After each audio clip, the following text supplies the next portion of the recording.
The administration moving fast. Also spotted at the White House today, big pharma CEOs from Merck, Gilead, Pfizer. It means President Trump's Make America Healthy Again commission is getting right to work, ending our chronic disease epidemic and shaking up the relationship between big food and big pharma. So teaming up with HHS Secretary RFK Jr., the focus of MAHA, as it's called, Make America Healthy Again, is America's kids and an estimated 30 million children facing health conditions today. And joining us now, it's the food babe, her nickname, Vani Hari. It's good to see you, Vani. So what stands out to you in these early days? What's coming next?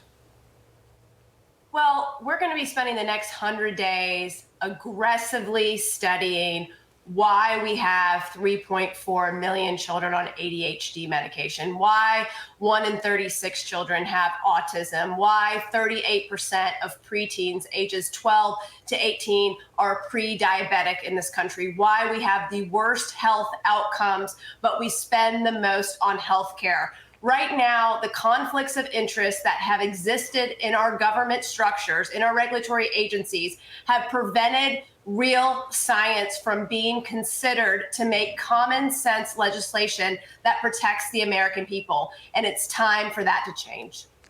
Vani, one of the biggest hurdles will be certainly changing what America eats.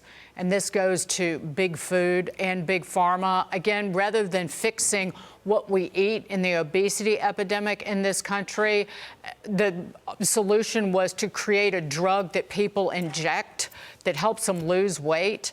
It's just upside down. But that hurdle begins with school lunches.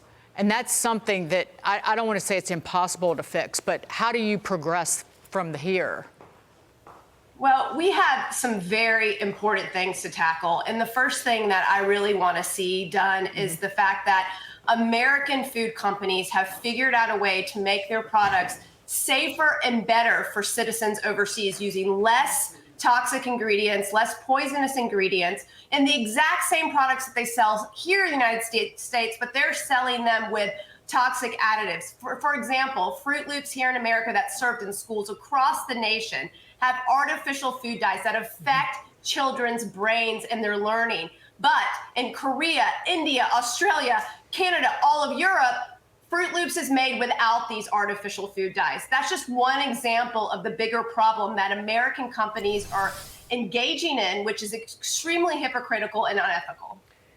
Philosophically, are you looking at highlighting these things, warning parents, and going that direction, or are you looking at the government intervening and banning things? Well, I think the government has to catch up on some of this common sense regulations. We look at Europe and they have a precautionary principle where they have a warning label on products that have artificial food dyes that warn parents. And you know what?